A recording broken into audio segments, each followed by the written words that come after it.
క్రీస్తునందు ప్రియమైన సహోదరి సహోదరులకు యేసుక్రీస్తు నామములో శుభములు. దేవుని యొక్క మహాకృప మీకు కలుగునుగాక. ఈరోజు దేవుడు మనకిచ్చిన మాట 95వ కీర్తన 2వ వచనము. కృతజ్ఞతాస్తుతులతో ఆయన సన్నిధికి వచ్చేదము, కీర్తనలు పాడుచు ఆయన పేరట సంతోషగానము చేయుదుము. ఈ మాటలు కీర్తనకారుడు తెలియజేస్తున్నట్లుగా మనం ఇక్కడ చూడగలము.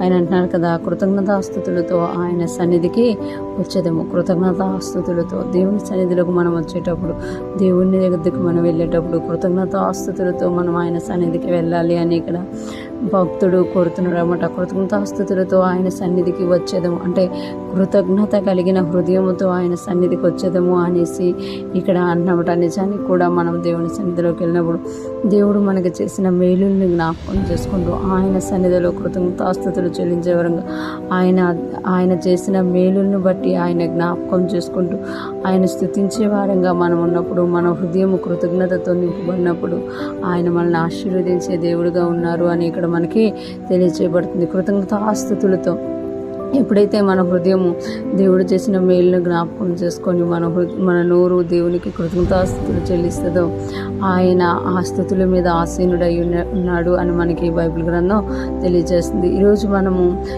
దేవుడు చేసిన ప్రతీదీ జ్ఞాపకం చేసుకొని ఆయనకి కృతజ్ఞతాస్తుతులు చెల్లించేవారిగా ఉండాలి అని దేవుడు ఇష్టపడుతుంటాం. ఇంకొకటి, కీర్తనలు పాడుచు ఆయన పేరట సంతోషగానం చేయదు. ఆయన పేరట కీర్తనలు పాడుచు సంతోషగానం చేయాలట. ఏవో కీర్తనలు కాదు కానీ యేసయ్య కీర్తనలు, యేసయ్య నామంను హెచ్చించే కీర్తనలు పాడుచు మనం ఏం చేయాలంటే సంతోషగానం చేయవద్దు. అంటే దేవుని పేరిట కీర్తనలు పాడుచు. చాలా వరకు చూడండి, ఏదైనా సంతోషం రాగానే మనకనే కాదు బయట వాళ్ళు కూడా వాళ్ళ నోట్లో నుండి పాట అనేది వచ్చేస్తూ ఉంటారు. ఇప్పుడైతే మనము దేవుణ్ణి జ్ఞాపకం చేసుకొని ఆయన చేసిన మేలులను జ్ఞాపకం చేసుకొని ఆయన కృతజ్ఞతాస్తుతులు చెల్లిస్తున్నాము, అదే సమయంలో ఆ రోజంతా కూడా ఆయన కీర్తనలు పాడుతూ ఆయన కీర్తనలు పాడుతూ సంతోషగానం చేయదుము అనమాట. అంటే ఎప్పుడైతే మనం ఆయన జ్ఞాపకం చేసుకుంటున్నామో, ఆయన సన్నిధితో నింపబడిన వారమై కీర్తనలు పాడుతూ ఉంటామో, సంతోషంతో నింపబడి ఆయన పేరట కీర్తనలు పాడుతూ ఉంటాం అనమాట. ఎప్పుడైతే మనం అలాగే కీర్తనలు పాడుతూ ఉంటామో మన చుట్టూ కూడా దేవుని సన్నిధి అనేది దిగుతుంది అనమాట. ఎప్పుడైతే మనము దేవుని సన్నిధి గురించి ఆశపడతామో ఆయన కీర్తనలు పాడాలి.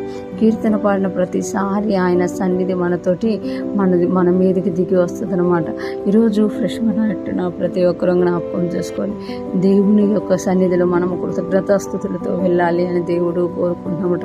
మన జీవితంలో మనం ఈరోజు ఉదయాన్నే లేచి ఈ ఫ్రెష్ మనం వింటున్నామంటేనే ఆయన కృప అనమాట. ఆయన దేవుడిచ్చిన ఆయుష్, ఆరోగ్యం కనుక ఆయనకు కృతజ్ఞతాస్తుతులు చెల్లించే వారిగా ఉండాలి. ఇంకొకటి, కీర్తనలు ఆయన పేరట కీర్తనలు పాడుచు సంతోషగానము చేసేవారిగా మనం ఉన్నప్పుడు మన యొక్క జీవితాల్లో గొప్ప ఆశీర్వాదాన్ని మనము చూస్తాము. ఈరోజు ఫ్రెష్ మన వింటున్న ప్రతి ఒక్కరము కూడా కీర్తనకారుడిచ్చిన ఈ పిలుపును అందుకొని మనము కూడా కృతజ్ఞతాస్తుతులు చెల్లిస్తూ కీర్తనలు పాడుతూ ఆయన సన్నిధిలోనికి సంతోషగానము చేస్తూ వెళ్ళుదుముగాక.